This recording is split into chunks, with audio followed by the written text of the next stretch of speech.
The Alter Rebbe spent a number of years traveling to the Mendele Horodoker, Mendele Vitebsk. The Alter Rebbe was, of course, a very deliberate tzaddik whose involvement in Avodas Hashem was very intense, and it aspired for perfection, for absolute emes. And as a result, he postponed taking a leadership position as long as he possibly could.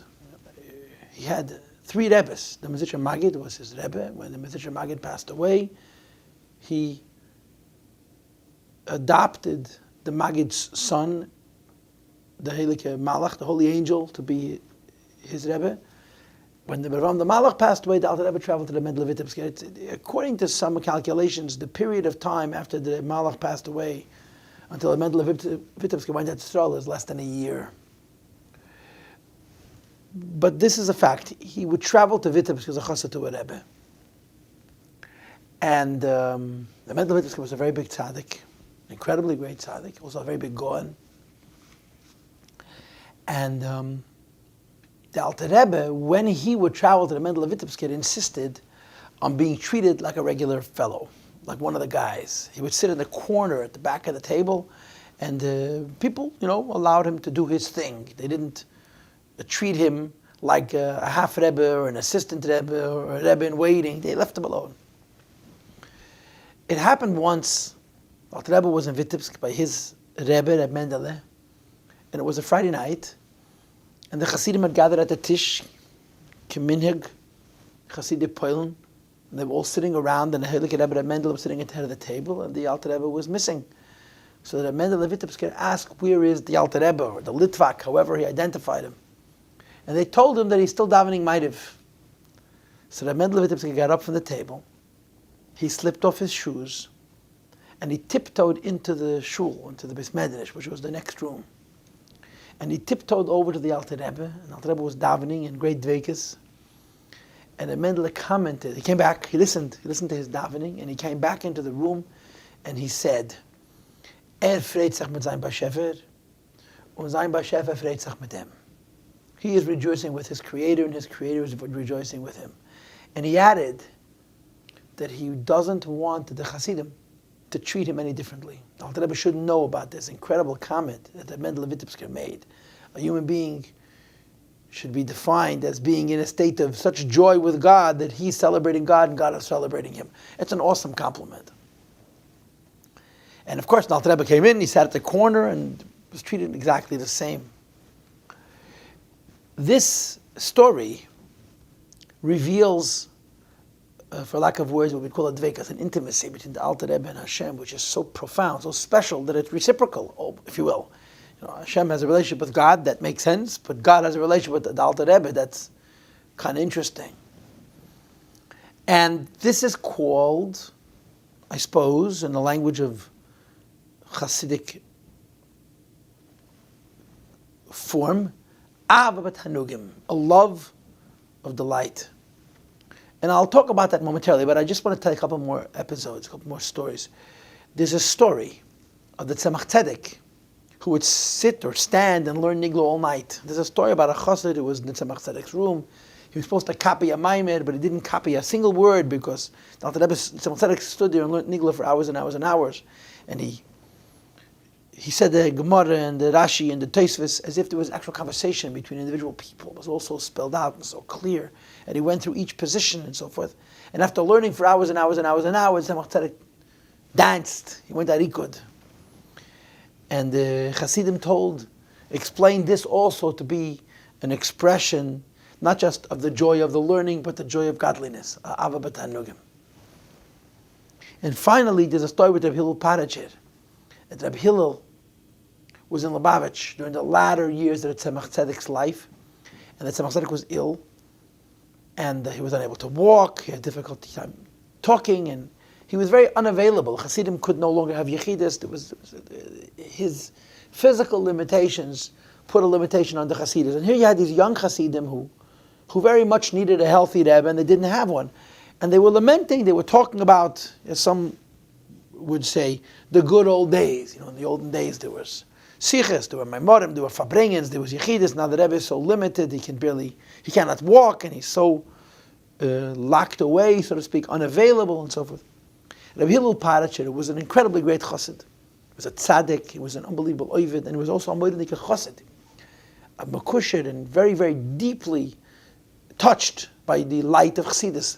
Couldn't suffer this. He couldn't accept that young Chassidim were talking about the Rebbe like you would talk about an ordinary man of the flesh. And he walked into the Tzemach Tzedek and he looked at him. Tzemach Tzedek was sitting in a chair and he was an invalid. He couldn't walk. And he walks out and he says to the Chassidim, to this young light, he says, the Rebbe can gain. The Rebbe could walk. And they said to him, come on. Everybody knows that he cannot walk. He's sitting in a chair. He has to be carried. So Rabbi Hillel said, Likutei Torah. He is wallowing. He is immersed in this level called love of delight, love of pleasure. Zol let up to Kneading. Were he to step away from this state of spiritual delight, he'd be able to walk. And what's so incredible about the story is that this actually happened. That it was an occasion that Tzemach Tzedek was learning in the middle of the night, and he needed a sefer. And he had this shamish who slept right outside his door, and the poor guy didn't get any sleep, because the moment he would doze off, the Tzemach Tzedek needed another sefer, and another sefer. It was all night long. Tzemach Tzedek learned Torah all night long. So the shamish decides that he's going to sleep. And the Tzemach Tzedek calls his name and asks him for a sefer, and he ignored him, and he ignored him, and he ignored him, and he ignored him. Tzemach Tzedek pleaded with him, I need a sefer. He was sleeping. So it got quiet, and the Tzemach Tzedek sang the Alter Rebbe's Niggin, the Dal Bovis, and he got out of his seat. He walked over to the ladder, he moved the ladder over, he climbed up the ladder, got himself a sefer, climbed back down, and sat down in his seat. Interpret the stories any way you wish. But this is Rabbi Hillel's observation. He cannot walk because he's engrossed, he's immersed in Ava B'Tanugim. Zoller up to Ava B'Tanugim to the Kneading. What does Ava B'Tanugim mean? What does it mean, a love of delight, a love of pleasure? On the face of it, a love of delight is a contradiction in terms, because in Chassidus, the word love means want, and the word delight means have. I'm already inspired by godliness.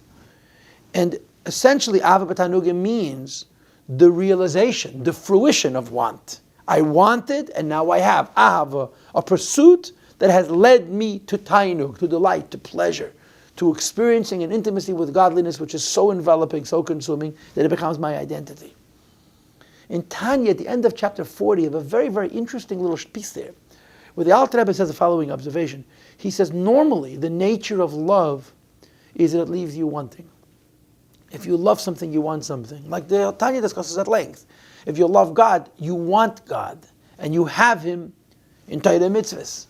And if you love God and want God and don't go get Him through Torah mitzvahs, He brings haykal tzama l'chul hamayim. What kind of fool are you? You're standing by the edge of the river and you don't want to bend down and drink water. If you're thirsty, drink. Because love leaves you wanting. And that's why the Tanya says that love is a wing. It's an inspiration for the 248 mitzvahs, because love by itself is unsatisfied. But Ava B'Tanugim, a love of delight, is an end, because it's not a love that wants, it's a love that actually has. So Ava B'Tanugim is an incredibly profound level. It's the level of the Ovis, Avraham, Yitzchak, and Yankov, Bakel, Mikel, Kel, Hitim, Amein, Helam, Haba. And of course, it's the level of a perfect tzaddik. Ava B'Tanugim, the level of tzaddikim gemurim. And I'll tell you why. Because there's a rule about Ava B'Tanugim. In order to experience Ava B'Tanugim, a love which is not a want for godliness, but an experience of intimacy with godliness, it has to be completely static-free. There can be no interference. In other words, if a person is involved with godliness, and there's a part of themselves which is inconsistent with that involvement, even if that inconsistency is minor, it offsets, it redefines all of the relationship with God. And the irony is, let me put it to you in words, if you have a relationship with God and there's a part of you which is inconsistent with that relationship, your relationship with God will be passionate and demonstrative. if your relationship with God is fluid, if there's not one aspect of yourself which is outside of that relationship, it'll be harmonious, it'll be peaceful, and it'll be quiet. So the trademark of Ava B'Tanugim is actually beyond passion. It's not noisy, it's not demonstrative, it's not dynamic, because the demonstration and dynamism and passion of a relationship with God is actually the symptom of the struggle, of the part of self that's involved in the relationship with God, the part of self which is inconsistent with this, and the passion is an expression of the compensating, of the defeating of the inconsistent aspect. So Avat Hanugim is very peaceful, very quiet, and it requires total involvement with God. So even a tzaddik, if he's not a perfect tzaddik, there's some friction, there's a tiny piece of incompatibility within themselves. Rasha boy, kafaf l'tayv, but Ra still.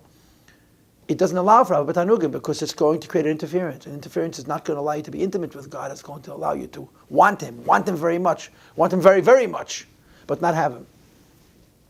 That's the nature of Avat Hanugim. Which means, in other words, that to experience this madrega called Avat Hanugim, a love which is not wanting godliness but experiencing godliness, one has to be totally connected to God with no aspect of themselves outside of that connection. So in other words, Avat Hanugim has another very profound aspect. It means that one has successfully already raised up their animal soul. One has already raised up the aspects of themselves that are naturally inconsistent with God, which is what the perfect tzaddik is. He hasn't just defeated the Yetzer Hara, he's transformed him into a Yetzer Tov, and that's how you can have Avat Hanugim. So Avat Hanugim has an interesting quality. And the interesting quality of Avat Hanugim is, rather than leave the baggage of the animal soul on the side of the road so that you can pursue a relationship with God, with the godly soul alone, Avat Hanugim means you take along whatever baggage the animal soul is, transform it into a compatible and consistent service of God that's so whole and so complete and so peaceful and so perfect that the animal soul is also a servant of God. That's what allows for Avat Hanugim. And this really sets up the difference between last week's class and this week's class.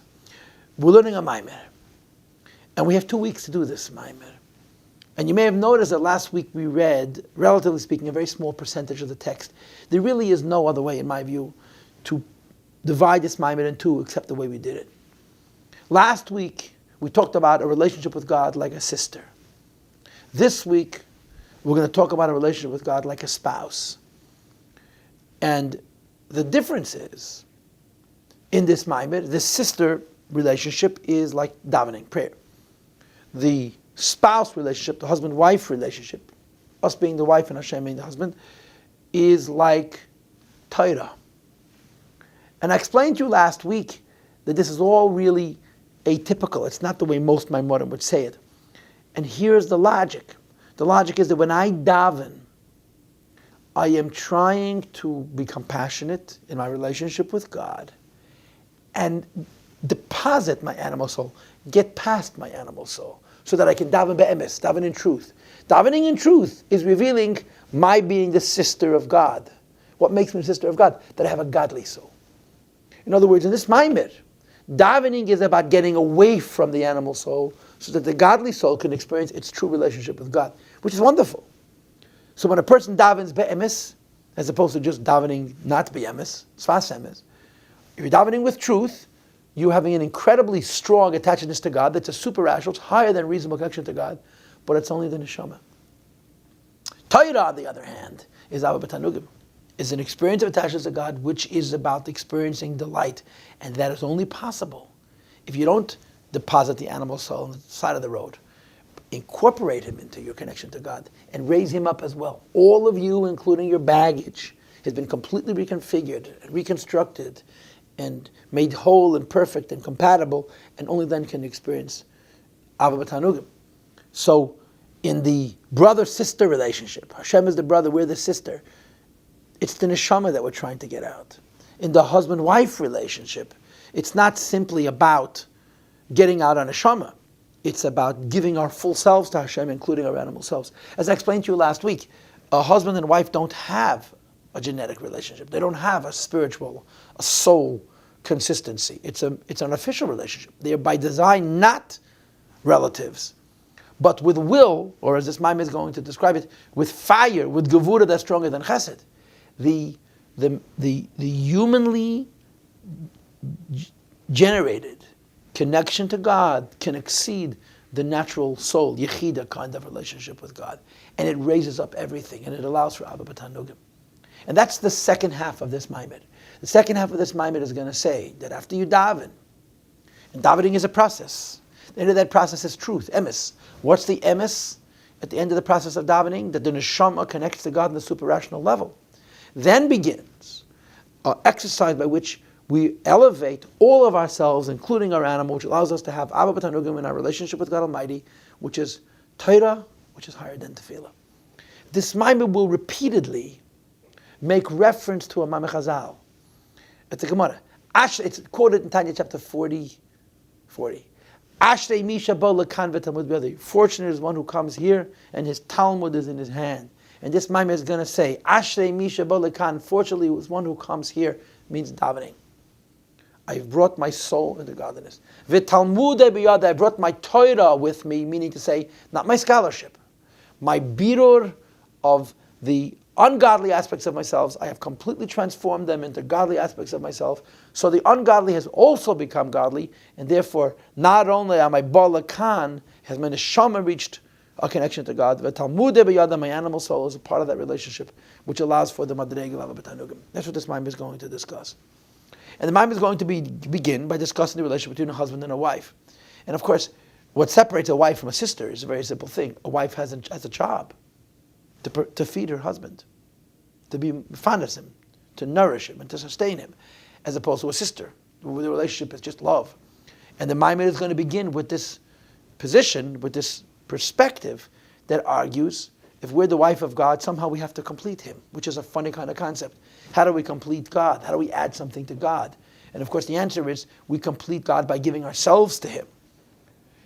So then the question would become, we complete God by giving ourselves to Him? Don't we belong to Him already? And of course the answer is going to be that we're not just giving the part of ourselves which is already Him, to Him, the meaning of the neshama, but we're actually giving our animal selves to Him, metamorphosing, changing that into a neshama, and therefore we're giving Him something real, something original, something different, and something new. And as a consequence, we achieve the madrega of Abba B'Tanugim, Torah, Talmud, which is higher than Tefillah. And let us now begin the actual Maamar. We're beginning on line 49. We discussed Tefillah. The emes of Tefillah is an intimacy with God based on the neshama alone. We're moving on to defining ourselves as the wife of God, the partner of God, the spouse of God, as opposed to the sister. We're actually giving something to God, and this culminates in not just the neshama being intimate with God, but the whole human being being intimate with God, which is the madrega of Abba B'Tanugim. Time for the text. Ubiyat inyan Yossi. Now let us talk about what it means to be the wife of God. It says that it's based on what the Medrash says. That the Jewish people actually sustain God. We don't only have a relationship with Him, we don't only love Him, we give Him something. And of course the connotation is, we're giving Him something that He by Himself is not in possession of. And of course that's weird. What could we possibly give God that God by Himself doesn't have? We cannot give Him our neshama. The neshama is already His. We cannot give Him Torah. Torah is already His. And of course the answer is the transformation from what is ungodly into the godly, and give that to Him in a state of total intimacy. That changes what we give Him, and it changes the nature of our experience. And he quotes a pasuk, because nothing from Him is lost. Of course the context of this pasuk is that Hashem finds 101 different ways to reel in every Jew. No Jew gets lost. The beginning of the pasuk is that Hashem uses all kinds of schemes and trickery and techniques to see to it that no Jew is lost. He reels us back in. It says, it says, Mimenu. What does Mimenu mean? There will not be anything lost from Him. It should say, Kila Yidach Mehem Nidach. If it's talking about the Jewish people, it should say nothing from the Jewish nation is lost. Mimenu means nothing from God is lost. So, there's stuff out there that was and is potentially godly that could get lost and is not allowed to be lost. But the thing that is out there that may be lost, that Hashem does not allow to be lost, is not called us. It's not called our animal soul. It's called Mimenu. It's called Him, because ultimately it is Him. The Hainu, which means to say that the aspects of the human being that are in the theoretical possibility of being lost are never lost, and they're all brought back into relationship with God. And the Kabbalistic way to say it is Lishtaba Begufa de Malka, to bask or to be intimate with the so-called body of the king. Now, Lishtaba Begufa de Malka is an expression from Kabbalah which is quoted in Chassidus often. The mystical translation of this statement, Lishtaba Begufa de Malka, is to raise up the neshama from the level of Garmoihi to the level of Chayohi. Okay? If that doesn't work for you, don't worry about it. It doesn't work for me either. Neshamas Yisrael, Jewish souls, are designed to be separate. We're called God's children, not God's light. Right? Children have the essence of their parents. What's the essence of their parents? Independence from their parents, just like the parents are independent from the grandparents. So the design of a neshama is to be distinctive, to be separate. That's why the source of souls is Kalim. Lishtaba Begufa de Malka is to raise the neshama up that initially is Keli, that is initially separate, to be like Oyer, to be entirely intimate. And that's what Avabat Hanugim constitutes. Transforming what is separate into what is connected, so that even what was earlier separate is now experiencing an intimacy. And this is the parnasa, in quotes, we give God. We're giving God the possibility that Mimenu, a part of Him, namely the neshama, which by itself is Keli, should be in a state of intimacy, which is like Oyer, which in terms of the person is Avabat Hanugim. And it's only achieved by transforming completely the animal. The question becomes, how can a soul, it's designed to be a creation, independent, with its own self-identity, even though it's called a lakus shenasa nivra, but it's nivra, kelim, as I said before, could achieve an intimacy with God, which is like Oyer, Avabat Hanugim. And he immediately goes off to discuss the issue, which is the process of developing an intimacy of God through Torah, not with the godly soul alone, but with the animal soul as well. Says, there are three knots that are tied to one another. The Torah is not to God. And a Jew is not to the Torah. In other words, the relationship that we have with Hashem is through the Torah. Since the Torah is is higher than the source of the Jewish nation, in terms of their core, in terms of their source from which they were hewn or carved. The Torah comes from Chachma, and the Neshamas Yisrael come from Malchus. So Torah is closer to God than Neshamas Yisrael are, and therefore through the Torah we have an intimacy with God. So we by ourselves are Caleb, separate from God. And through the Torah we have a connection to God. But as I told you earlier, when we succeed in having an intimacy with God through Torah, it's not just because the Torah creates a link, but because we have so reinvented the Torah and so reinvented ourselves that we become the Torah, we become light. And this notion that through the Torah a Yid can have intimacy with God explains the Gemara, Ashrei mi shabala kan, fortunate is one who has come here, v'tamud l'biyadi bin longest Torah. This means when a Neshama comes to Gan Eden, it's fortunate if it schleps along the Torah with itself. Now the simple translation of that Gemara is that through the Torah I achieve Gan Eden. But in fact what's being said here is that through the Torah, which was mevarer behema, I have not only come here, I have brought something here and made a transformation, which is called Lishtaba Begufa de Malka. And in effect, I am not just closer to God, I'm actually giving something to God, which Klayachal by himself, he is not in possession of. That's what makes me his wife. Says the Rabbi, in order to explain this, we got to digress. And the digression is quite elaborate, very involved. The short of the digression is the birurim of Torah. When you study Torah, there's a struggle. The idea that when you study Torah, there's a struggle has many aspects. The first aspect is, if you will, to invent new Torah. We'll talk about that soon. And then to clarify that Torah and to raise that Torah up and make it holy. And in doing all of that, you're elevating the unholy into the holy. The Hovin said we must understand this. The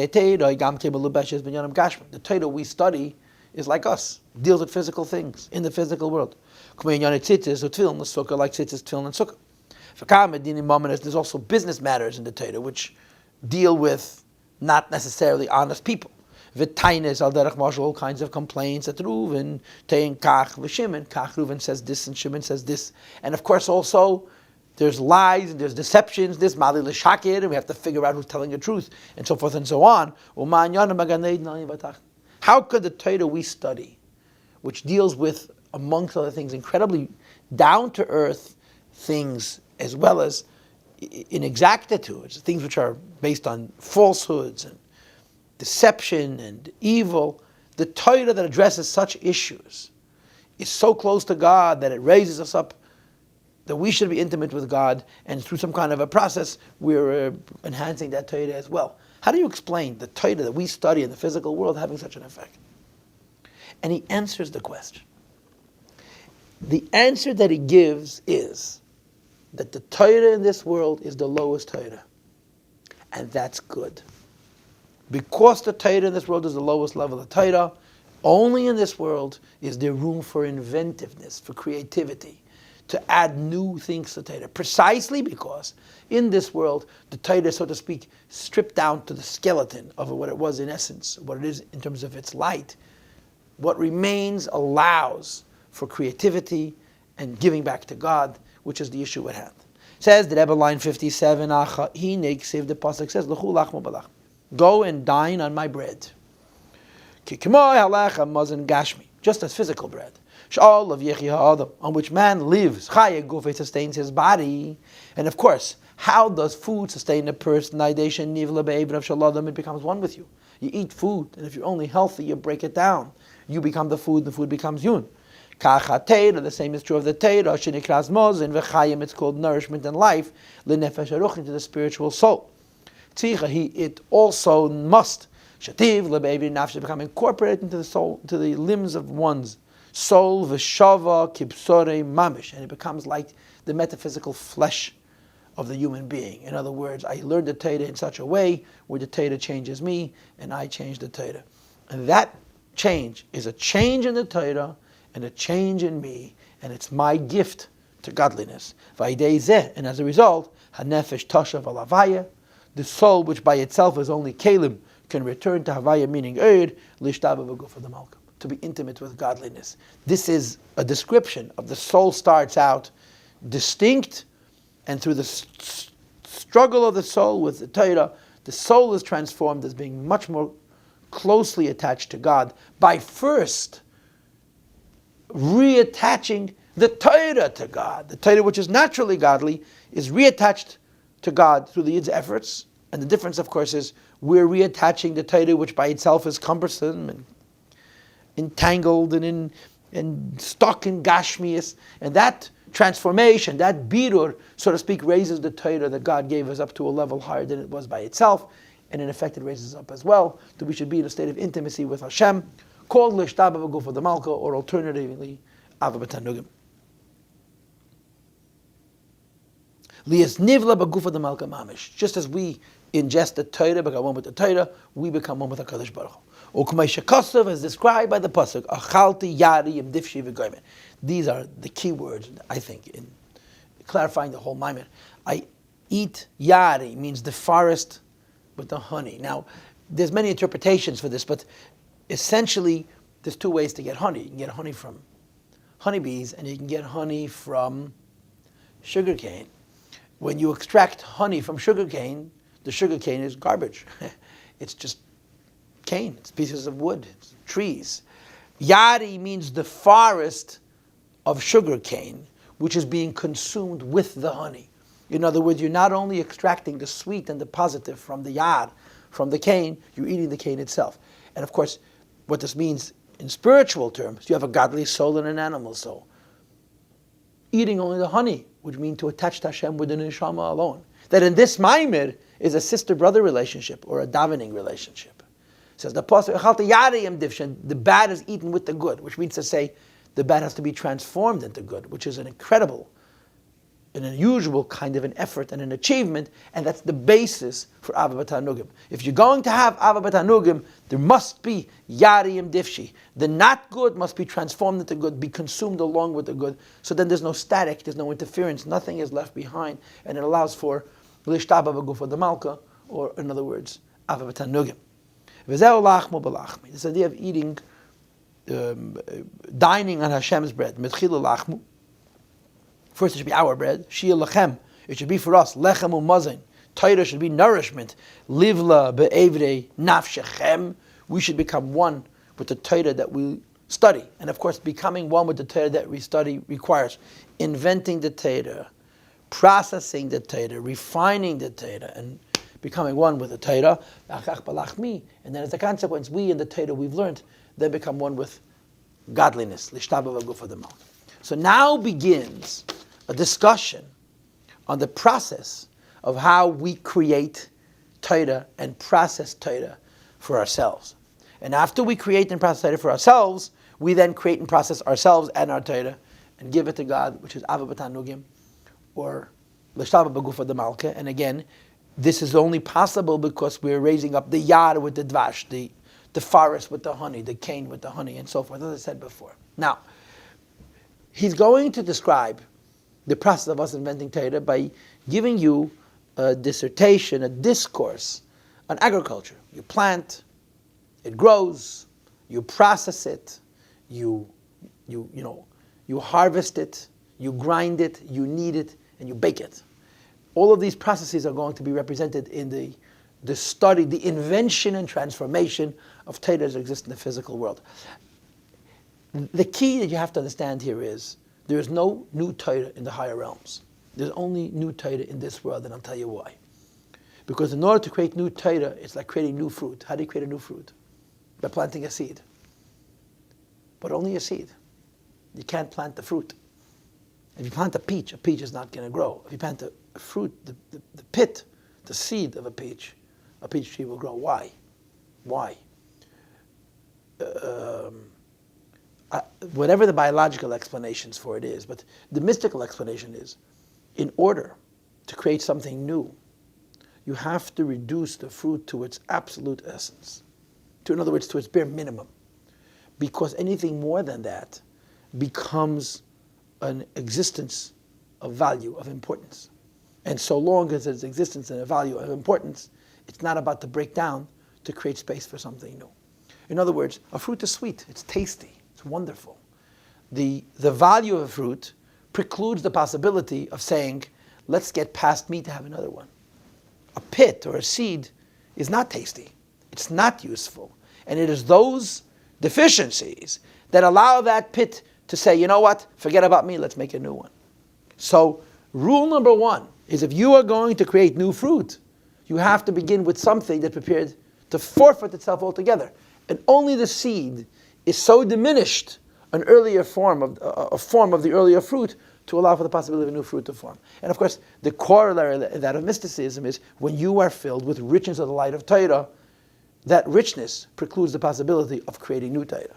But when your Torah is reduced to a seed, then this Maamar means cold halacha, without the enlightenment and spiritual richness, there's room for invention. And the diminished state of the Torah, where the Torah is compared to a seed, is what provides that possibility. Now, I want to elaborate a little bit more. When we talk about creating something new in procreation, and we call it yesh mayayin, there are two contributing factors, right? The male and the female. The yesh mayayin comes from the male and it comes from the female. In Hishtalshalus, we would say the male half of yesh mayayin is Erein Sof, Ermein HaMoer. The female half of yesh mayayin is Malchus of Atzilus, it's Bittul, it's distance from Malakus, allows for the creation of yesh mayayin. In the relationship in the biological relationship, there's the tipas atchar and the tipas hanukva, the male point and the female point. And of course, the way it's explained in Chassidus is the male point is simply a stimulus that allows for the female, the rechem, to create a new being. But the tipas atchar is also it's a hamshacha atzmis. It has the quality of being the whole essence in a point that can then be processed in the rechem of the nukva. And the same is true in agriculture. You have a seed and you have the earth. The power of procreation is in the earth. The stimulus for procreating using the earth is a seed. So you have the Eshmiayin potentia in the male half of the equation, in the seed. You have the Eshmiayin potentia in the female half of the creation, which is the earth, and you need both. So the Maamar is saying that unless you reduce a fruit to a seed, the male half of procreation is not manifest. In order for the male half of procreation to manifest, you have to take away everything positive, all the fruit, anything that tastes good, be left only with a seed. That's the only way one being can say, I'm prepared to rot to create space for another being. And of course, the other half of that equation is the earth, which God has bestowed the power of procreation in it. And when you plant a seed, and the seed decomposes, it happens. And of course, the nimshal to this is Torah. Using Torah that's been reduced to a seed, which is the Torah we learn in this world, planted in the earth, which is the Jewish soul, which is this world, or Gan Eden, you can create new Torah. And it's only because it's a seed, only because it's so diminished and so reduced, that there's the possibility of creating something new. Now, let's learn it inside. V'hinei. V'ovas malachas shel Shabbos, when the Chazal discuss what you're not allowed to do on Shabbos, Tana Situra de Pas Nagid. The Gemara says that the Mishnah lists the sequence, the order of steps in producing bread. And of course, the first step is Hazireya, you have to plant a seed. V'cholu. Kikidei is lechem in order to create bread, that should be consumed by man and by supernal man. Should become one with the person's body, become one with his flesh. And of course, according to this Maamar, after the Torah we reinvent becomes one with us, we and our Torah become one with godliness. You have to go through steps. Number one, Hazriya, you have to seed. Number two, Hatchina, you have to grind. And of course, between seeding and grinding, you have to plow, and you have to irrigate, and you have to harvest, and so forth. But this Maamar doesn't talk about each of these steps. He chooses to discuss certain ones. Tchina means to grind, or to mill. Velisha means to knead. And finally, Vafiyah, to bake. By discussing, by analyzing these four steps in creating bread, planting a seed, grinding its product, kneading the grinded product, and then baking it, you can understand the issue of inventing new Torah in this world, then consuming and becoming one with that Torah, and then we in our Torah are consumed. L'shtaba v'gufa the malka. Says the Rebbe, tzarech lavayid heit pratius. Let's first explain inyan v'seder azriya b'gashmis. In order to explain these four steps in metaphysics and spiritual terms, let's talk about agriculture. Now, this is not a class on biology, this is a class on mysticism. And because it's a class on mysticism, the explanation of how things grow is not based on how biology teaches yesterday or today, but based on how Torah teaches. And of course, Torah teaches that the power of creating new life is in the earth. But in order for the earth to create new life, it needs a stimulus, which is the pit or the seed. And like I said to you before, the earth and the seed are like the male aspect of Yesh Me'ayin and the female aspect of Yesh Me'ayin, that only that combination creates an actual new being. Al derech mashal, for example, line 65, Shazayd in Garan Chita, you plant the seed of wheat. Or Noit in Garan Pri Ha'aretz, or you plant the seed of a fruit, which means to say of a tree. Or Machas, and Ba'afa, you cover it with earth.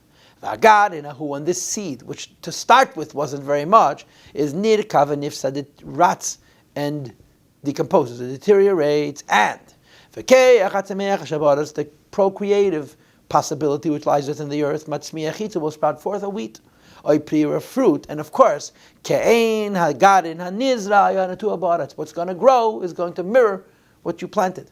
But you planted a seed and you're getting back a fruit, or many fruits. You planted a kernel and you're getting back many kernels. All of us understand that God Almighty invested the so-called ke'ach ein sof in the earth, but it can produce a variety of different kinds of vegetation, in theory, that are infinite. And therefore, it's a basic possibility that can produce many different things. So which specific plant or fruit or tree should grow depends on what we seed.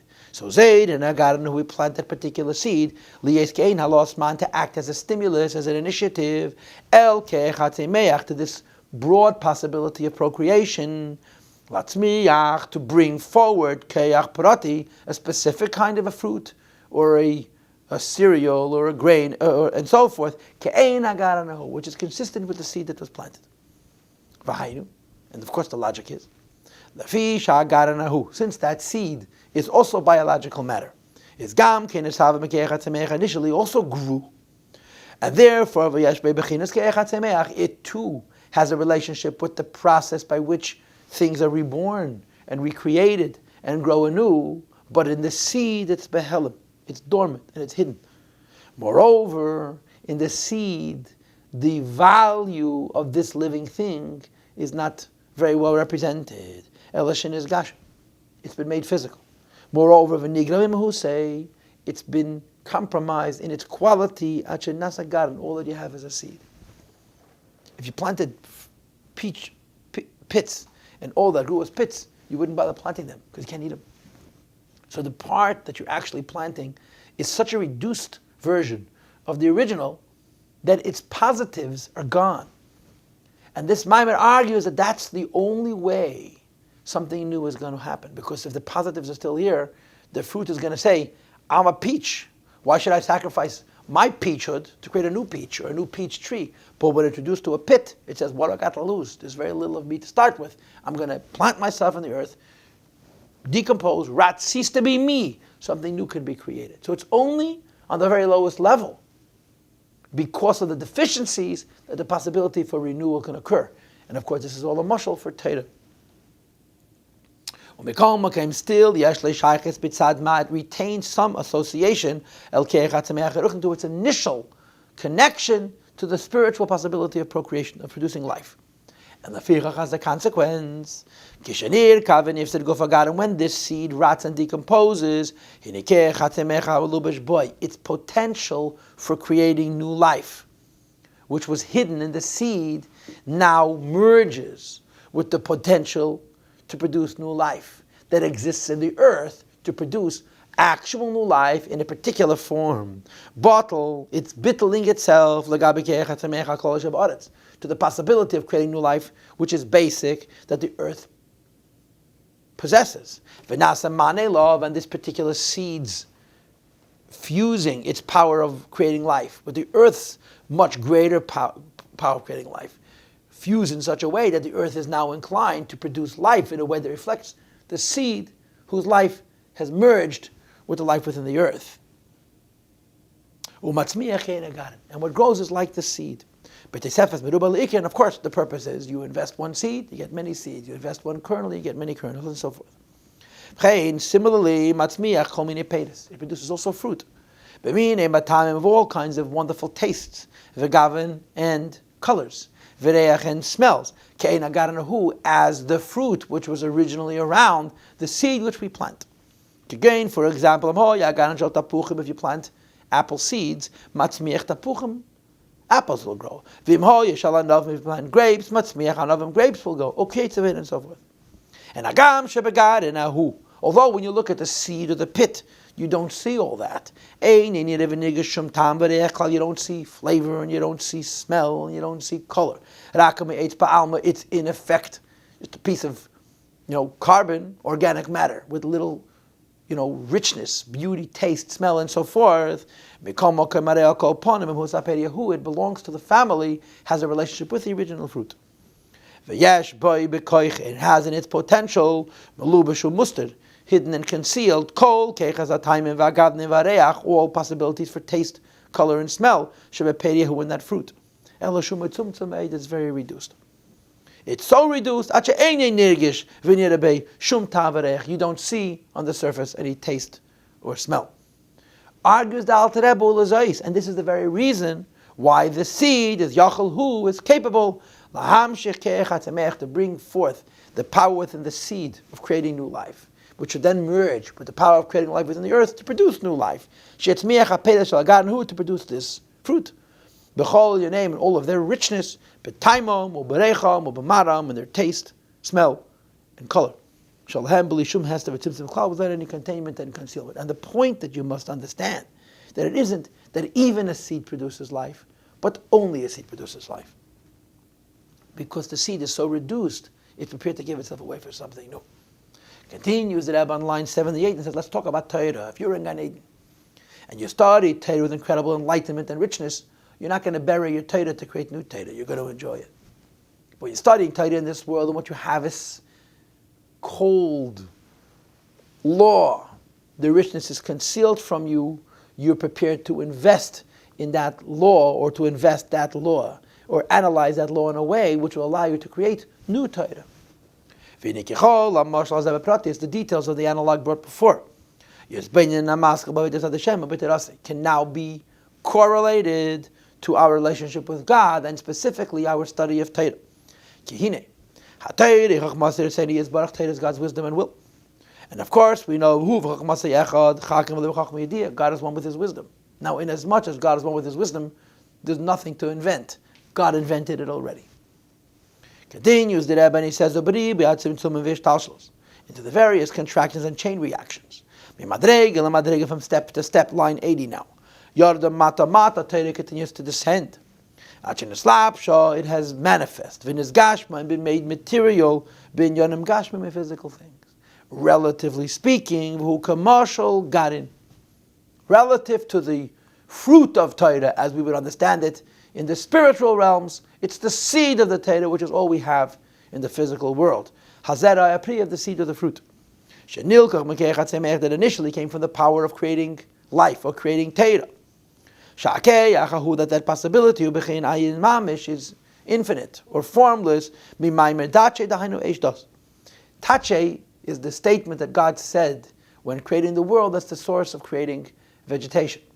But Tache is 4 letters, which actually spells the same words, letters, as Eish Das. Eish Das is an allusion to the Torah. We need to say, just as the earth produces new life, Torah produces new Torah. You have to plant it. The fruit which grows from this earth, by manifesting in the earth, is considered original, new, distinctive. It has some kind of a spiritual value. It's tasty. And it's beautiful. And it has a smell. And all of those positive qualities preclude the possibility of destroying that fruit to produce a new one. It's only the seed in its deficiency that's making the sacrifice to self-destruct, to rot, to bring out the power of procreation within itself and fuse it with the power of creation within the earth to create new fruits or new Torah. Mashenkin Garanan is as opposed to the seed. That its vitality is very reduced. You see no taste and no smell. In the Nimshal, this means when you talk about Torah, if you were to study Torah in the higher world, there's so much richness and enlightenment, you don't want to give up what you have to get something more. But down here, the Torah deals exclusively with material things, and you scratch your head and wonder, where do we see how this wisdom is godly? The vitality, its spiritual infinity, is incredibly reduced. Because in the higher worlds, like for example, that since the intellectual faculties of godliness are manifest, the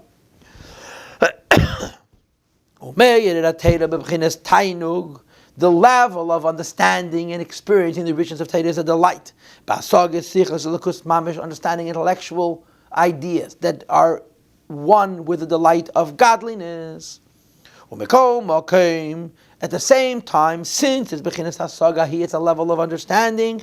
Who bechinas yesh meyayin, it has its own self-identity. Legabe mekeda de kulu, when compared to the source of all Torah, chachmei la, the chachma vatilas, which is chakim the chachma yedin. When you're studying Torah in Bria, it's not the Ein Sof of chachma natzilas. but it's sufficiently of substance that it's not prepared to sacrifice itself to create new Torah. Mashen can be the Salamata, as Torah is in the physical world, and it's Gashma. The Torah is so material because it discusses such material things. You see no godly delight. At best, you see intellectual delight, but you don't see godliness when you're dealing with a question of who's telling the bigger lie. Physical laws. And the argument of the Rebbe is the chesaron of Torah in this world is what allows for it to be planted and produce new Torah. And that's the beginning of what our Maamar is telling us, that we are in, quote, feeding godliness. Line 90. When this is the meaning of the pasuk, we plant with tears, and we harvest with joy. Since when we're studying Torah in the physical world, we don't have great pleasure. Why not? Because the Torah has been so reduced. Our deficiencies in understanding the richness of Torah invents new Torah, and we're able to harvest it. That's what it says in the Maamar, based on the Midrash Chazal, that they sit in Gan Eden and wait for a Piskei Dinim. Because as lofty as their Torah is, there's no inventiveness, there's no creativity. Because when you have a fruit, you're not going to plant it. When you have a seed, you will. Through our study, we plant the light of the Torah in the supernal world to create new Torah. The level of Torah we have, which is the level of the law, which we, through our study and analysis, so to speak, sacrifice, invest in the fertile earth of the Torah, which is the higher realms, and in a different kind of way, it's ourselves, our own minds, to create new Torah, and that process, so to speak, compromises the Torah that we have to come up with something more. It is nullified, it's bottled to the power of creating new Torah, which is the idea of Chachma. As a consequence, it sprouts forth. Schar mitzvah Gan Eden, a reward for mitzvahs, which is mitzvahs themselves in the realms of Gan Eden. In other words, we create new delight, new godliness, new wisdom through this investment. Tzadikim, that in the higher realms, tzadikim yeshim, they sit. They have pleasure from the light of the Shechina, of the Torah we invented in this world. And they have a delight in what they have understood and reached. Of Hasag is an access of godliness. That these new ideas that they're understanding and experiencing the pleasure of in those worlds, it's created, it's new. God didn't give it, man made it. The beat of Torah, Torah Shabbat Peh, and so forth. Because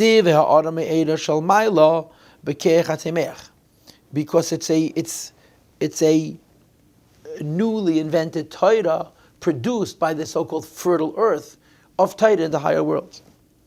V'hainu, in other words, that this is ziv teirasim v'dasam mamish. This is the consequence. This is the new fruit of the Torah and Aveda that Neshamas Yisrael do in this world.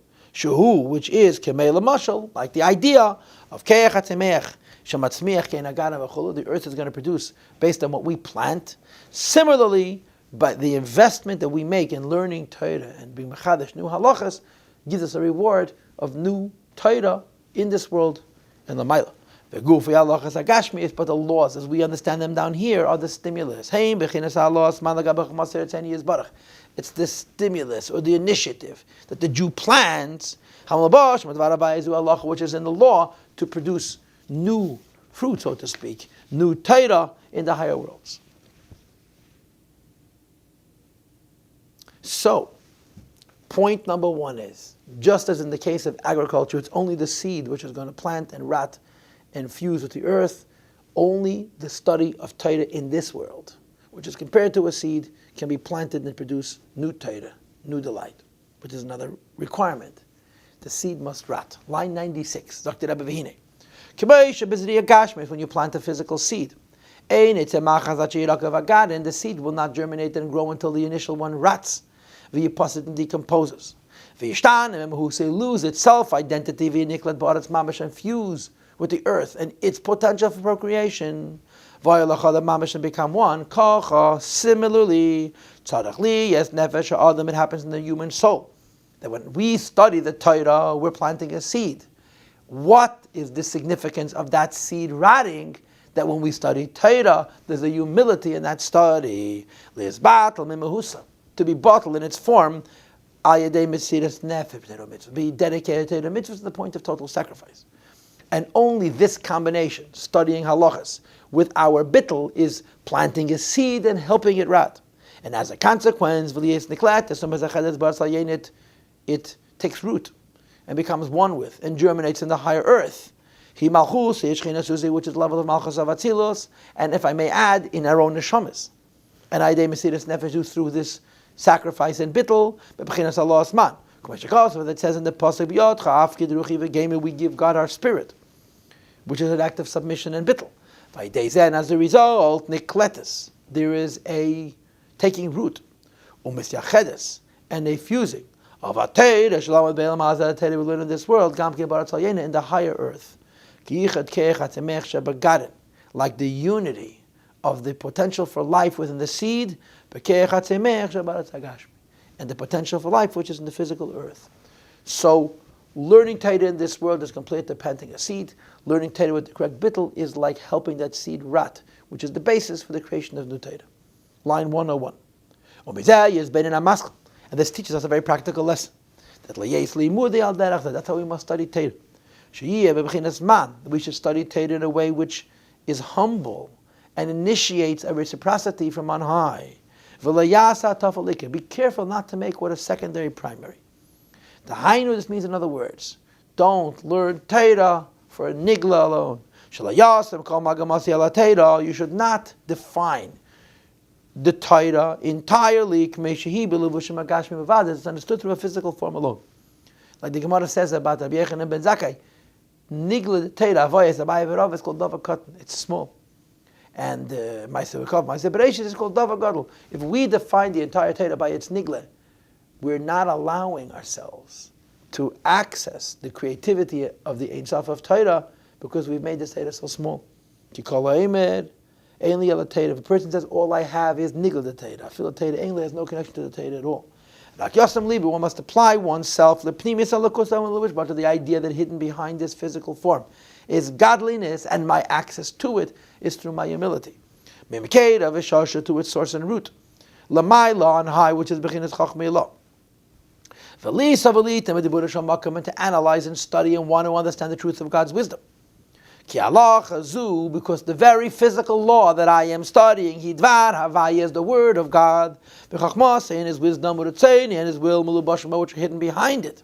And when I respect the Torah as being not only a book of laws that deal with physical things, but a book that has within itself the infinity of godliness camouflaged behind physical things, that learning is an initiative, it's reaching out to higher ideas, it's nullified to God's chachma, which is the basis for creating new Torah. However, line 106, before you study Torah, you have to pray. Now I want to give myself a permission. I'm going to read the next 7 lines, but not explain it. Because from line 106 to 113, the Rebbe revisits exactly beginning in Sivdal, line 145. I don't know why he puts it here, but he puts it twice. We just described the first step in the idea of inventing new Torah that can only happen in the physical world, which of course the nimshal for this is going to be that that's the step 1 towards lishtaba b'gufa the malka. That we should become one with God. The Torah must first become one with us. For the Torah to become one with us, we first have to create it. But he goes back to davening. And basically what he says is this. The creation, the processing, and the ingesting and digesting of Torah, where we become one, not only with the wisdom of God, but the wisdom of God that's struggling with the world and we're transforming the animal and so forth, is preceded by davening. What is davening? The pursuit of the soul alone. So first you daven, which is trying to separate yourself from the material, and then you study Torah, by which you want to transform the material. So he says it here, although he hasn't yet finished with Torah. 106. If one wants that the Torah that he studied should join with his godly soul, you have to first daven. Tefillah is called the soul. As the pasuk says, and I spill forth my soul. One must arouse love in prayer, but understand that love in prayer is either very limited or it's very exclusive. It's only the godly soul by itself. Could leave from the depths of one's heart. By the soul going out of itself, by bittling its form to the Eibishter, but it's like a sister. The relationship between a sister and a brother is only the neshama. It's a spiritual one. There should be an initial sacrifice. And as we described before, bittel, which is which is planted in one's brain and heart during davening. Which is also connected to chacham. Skip the parenthesis. But in the davening, we're getting past our animal and giving God only our soul. If you then later study Torah with the proper bittel, with the respect for the halach as being much, much more than the nigla, so that you're able to create new Torah by planting a seed and so forth, and harvesting new Torah, this is all, so to speak, involving, or the process by which one involves the animal, soul, and the world in the service of God, but it follows the tefillah, the prayer, which is the neshama's exclusive relationship with God. If you, after davening, you study, in other words, one study is bottled to the God's wisdom. There becomes a unity of Eir Teirase, of the light of his Torah, with the light of his godly soul. And forgive me for interpreting, and forgive me for being repetitious. The Eir Nafshel Akis means only Eir Nafshel Akis, and Eir Teirase means how you've schlepped the birurim of the world that are through the Torah into your nefesh and join them with the nefesh Akis alone. That's why the halacha is. The appropriate time to study is right after you daven. First, you connect with the godly soul alone, and then you schlep the animal with it as well. Line 112, Ashri Misha Balakan. This is fortunate one who comes here. That means the godly soul alone. That he brings along his scholarship means the Torah, which was mavader the world and elevates the behema along with it. Pirush. First of all, Shabalakan Nafshi Elokis. You bring to God the divine soul alone, which is tefillah. And then which involves the world, as he mentioned before, the bittel, but later on he's going to talk about the world. Line 114. So we'll go back to tefillah again later, but you got the gist of it. So, rule number one is you can only invent new Torah in this physical world. In order to invent new Torah, you have to plant it, and it has to rot, which means you have to study Torah with a bittel. Then you create new Torah. But then that new Torah has to be analyzed. So he says it. You grind it, you knead it, and you bake it. Line 114. What is the equivalent of grinding this new Torah? Now that you've invented it, in other words, you invest yourself in understanding Torah. You come up with a chiddush in Torah, with a new idea in Torah. Now you process it. You know the story with Rabbi and the Tzemach Tzedek. No time to tell it, but the gist of the story is that the Tzemach Tzedek said a Maamar, and Rabbi Parish disagreed with the Tzemach Tzedek about its meaning. And it seemed kind of ridiculous. I mean, this is the Rebbe's Maamar, how can you tell him what he means? So Rabbi says, when the Rebbe says a Maamar that comes from God, we all have the same obligation to study.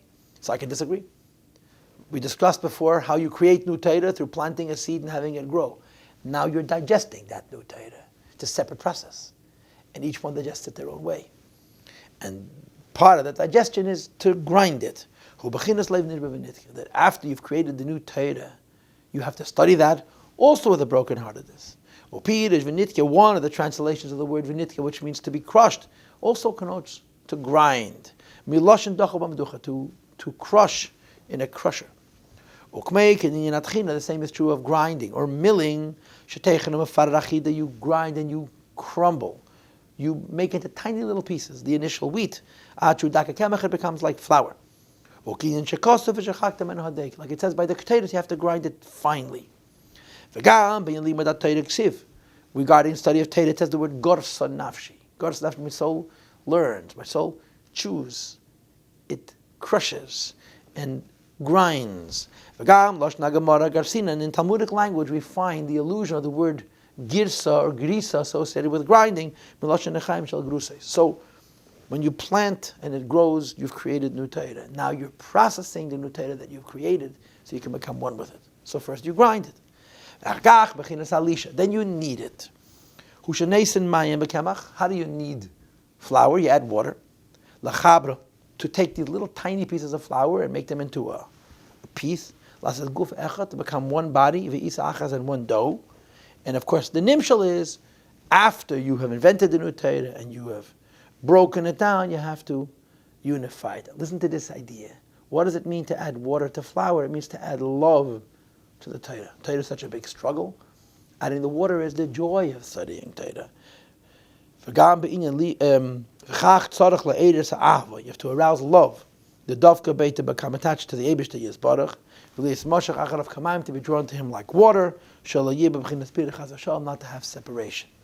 So first you create the Torah, then you grind it, which is a struggle. And after you grind it, you mix it with water to connect it to love, which is wonderful. Now, we talked about this at length last week. Love is connected to water. Why is that good or bad? Water is soft. A relationship with God connected to love is also soft. What does it mean soft? You love according to your nature, not more than your nature. But then comes baking, and baking with fire. Fire is also love, but it's a love that exceeds your nature. And the Rebbe argues it has the opposite effect. Mixing the flour with water in metaphysical terms means mixing the Torah that you created with what you're comfortable with in your relationship with God, water. Baking the Torah means creating a heat which is going to exceed your nature. And anytime you exceed your nature, you don't just create a Torah which you're comfortable with, you created a Torah that comes from that intensity, from that extreme. It says the Rebbe, the notion of baking the Torah is when one brings close a meal offering that's been baked. Now, v'sakriv means to sacrifice. But the word sakriv says the Rebbe oksiv takriv b'la yud, which can be read takrev. You sacrifice yourself, like baked bread. And the idea of baking bread is you take the Torah, you make it one with Avas Hashem, and you add heat so that it should be so intense that it should go beyond your love for God based on your nature. And in the process, you're elevating what otherwise would not get elevated. It says in the Pasuk, and Chassidus explains this in a Maamar in Parshas Behar. Pirush, she'eda b'libei, what you want to arouse now is rishbi eish ha'ava, a love connected to fire. And last week we talked at length about Tanya chapter 50. That says a love of fire. Love of fire means that I'm not loving God based on my nature, not even the nature of my yechida, but with will I can exceed all that. What's advantageous about this is that since the love has the strength of Gevura, has the fire of Gevura in it, so it's not just loving God in a spiritual way, in a godly way. It's loving God in a strugglesome way, which means to say that even this that is outside of the love for God is incorporated into that love because of that fire. And that's the elevation of the animal aspects of the world and of the person in their learning. Machmas b'chinas echad, because of the idea of one. The hainu, that when one arouses a love which is passionate, but not passionate in an external way, passionate in an infinite way, through contemplating the greatness of God. There's a consequence. You have a want for God, but not a want for God that reflects your natural tendency to love God, but that exceeds it. With an intense and an overflowing love. I'm sorry, I skipped a line. Line 122. Asher al kain, therefore, tislahit v'tislahiv nafshe, the person's soul becomes impassioned. Listakol b'kar the malka, to achieve a closeness to God, which is the equivalent of looking at Him. But this battle, and it affects a bittel, and keach nefesh, the identity of the soul, mahusaf batusaf, what is by itself. Because even if I love God at an infinite level, if it's based on my nature, it's still me. Here I'm breaking that. But ava azav yisei, with an intense and overflowing love, then the love which would be called water, natural, yechida, alone, to satisfy the thirst of the soul, which is water. And what he's saying, in other words, is the best love that the neshama alone can have is natural, and it's like water. It's soft. When you incorporate the animal into that. There's a love that has a fire, that has a strength, that has an intensity and a severity beyond the nature, which elevates even the animal. Like physical water and fire in Beis Havchi B'Tiv, they're opposites. Water fuses. It affects adhesion, which means in the nimshal that we're naturally drawn to godliness. But how strong are the chemical bonds of molecules of water? It's not very strong at all. Ve'esh, while fire, on the one hand, its effect is the opposite of a bond. It rips those bonds apart. It crumbles and separates the chemical bond between the elements, if you will. Kneading, as we know, fire affects a dissolution, a coming apart of the bonds amongst the elements. Because when you burn something, the water departs, and the earth becomes ash, and which is mefuzah, which is crumbled. So fire does the opposite of love, opposite of unifying. And when fire can be made into a unifier, it's a much, much stronger unifier because it goes beyond the natural bonds that can be created through water, which is soft. Kach, similarly, ha'ahav, when one loves, but it's bebechinas ishbeyesh, like fire. He bechinas hafchis. It's the opposite, bebechinas avashol bechinas maim, the love that can come from water. Shil davkabe, which is a natural attachedness or adhesion to Hashem, which has a softness to it. The hainu, in other words, because when you love like water, you remain attached to God as your soul is a soul. What happens to the body? What happens to the animal? What happens to the world? It's outside. While a love associated with fire. He ha'ahava is a love. That in as much as fire is fire, that naturally it should separate. And here what it's doing is it's separating everything from itself and reforming it in a love for God. And the soul and the body and the animal soul pour out to the bosom of her father, which is an Ein Sof Baruch Hu Mamash. So really the aspect of the metaphor which explains the idea that when we study Torah, we are elevating the world and the animal soul is baking. Because when you bake, you use heat. When you use heat, you're drying out the moisture. You're going past a relationship with God based on natural gishmak or godly soul gishmak, as represented by kneading or by water. And you are incorporating a fire, which on the surface separates, but under the surface creates an even stronger bond, strong enough to elevate even what's outside of the natural association with God, even the animal soul. And that's the basis for Abba B'Tanugim. That's the basis for V'Talmudei B'Yadei, which is beyond Ashtei Misha Balakan. Line 130. There's another aspect to baking, and it's quality of elevating also the unelevatable. As we find in the Pasuk, Yosef hastened. His feelings of compassion were warm towards his brothers V'Gem. And the word nichmaru is interpreted in this Maamar to become warmed up to. Pirush nichmaru rachamov, it's milosh and mechame bisra, the body is warm. Shulash chamimis, which indicates a certain heat. Ki arachmanos u'bisad chamimis, compassion comes from warmth, ki cham libi b'kirbe, and so forth. Hine, Yisrael nikol Hashem Yosef. Yosef is a metaphor for all of us, all Jews. As we find in the Pasuk, Yiksiv Ne'eget and Yosef. And a passion has to be aroused towards Binyamin. What is Binyamin? The neshama that's stuck in the body, Shnikra ben Eini, the son of my suffrage. This means that each Jew in this world has to take a stock of reality. What's reality? You have a godly soul that's stuck in a lowly world. To take a reckoning of his own soul. It's descended so low. Each one of us has a pretty good idea where our soul was before and where our soul is stuck now. And it arouses a compassion on this, the compromised condition of the godly soul. And of course, the effect of this compassion is to raise up the godly soul with the lowliness. So first of all, you come into a room and you cry. As described alternatively, you cry in secret. The secrets of the heart. And you don't allow yourself to be defined by self-pity, woe is me. But afterwards, what does Yosef say? He goes out to his brothers, and he says, Simu lacha, put on bread. Zu ha-Torah, which is the Torah. So first there's the brokenness of the Rachmanas, of the godly souls being trapped in the animal soul. And then you study Torah. Torah becomes bread. Torah becomes raising up not just of the godly soul, but the animal soul as well. You need both. There's gladness, there's joy in one side of the heart, and there's pain on the opposite side of the heart. This is the meaning of the pasuk. Shama means like the place of klipa you cry. The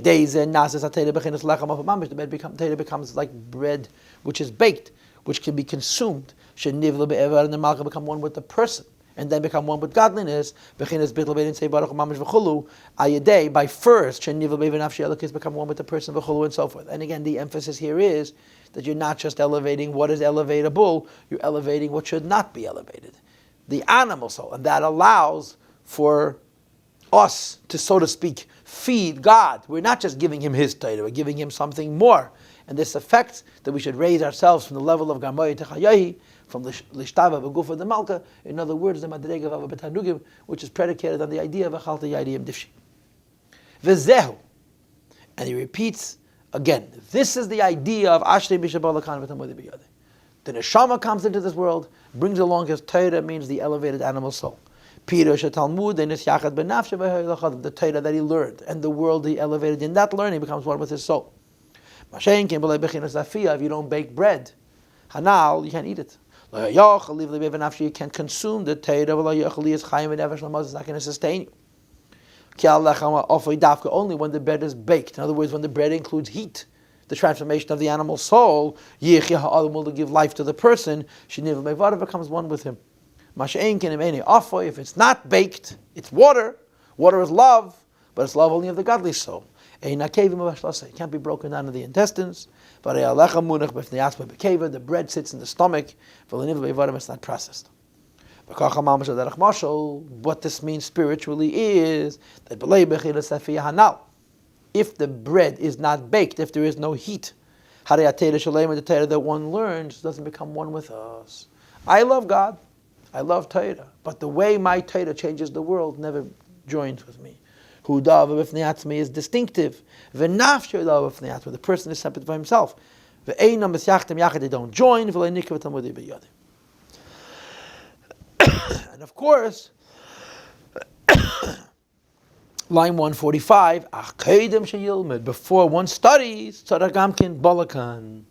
neshama enters into Kneading, which is davening, and after the balakan, there's divat talmud b'yadeh. We bring back to God the Torah He gave us, which we invested to create new Torah, and we ground that Torah, kneaded that Torah, and baked that Torah, using fire to give Him back, not just the godliness of the Torah He gave us, but the transformed worldliness that's been incorporated into the Torah, and that's how we nourish ourselves, and we achieve the Madrega l'Shabbat for the Maamar. So the Maamar says, being a sister of God is having a spiritual connection to Hashem till Yechida. Being the wife of God, which means to nourish God, means Ava B'Tanugim, l'Shabbat b'Gufa the Malka, Achalta Yadiyim Difshi, which is predicated in raising up the animal soul. Now, we're at a time. The Maamar started, if you can remember that far back, with a question. It says, you're going to come into Yisrael, you're going to have Shabbos right away. Then it says you're going to have 6 years of work and have Shabbos. So the Maamar says, which is it? Is it Shabbos right away, or is it Shabbos after 6 years of work? And the answer is both. The Shabbos right away is the Shabbos of the godly soul alone, which is in this Maamar Tefillah. The Shabbos after the 6 years of work, this is the Shabbos of Torah, where we're inventing new Torah, elevating the animal soul, using fire, giving that to God, and achieving a Shabbos, achieving an intimacy with God. But the intimacy with God we achieve through Torah involves what we have given God back.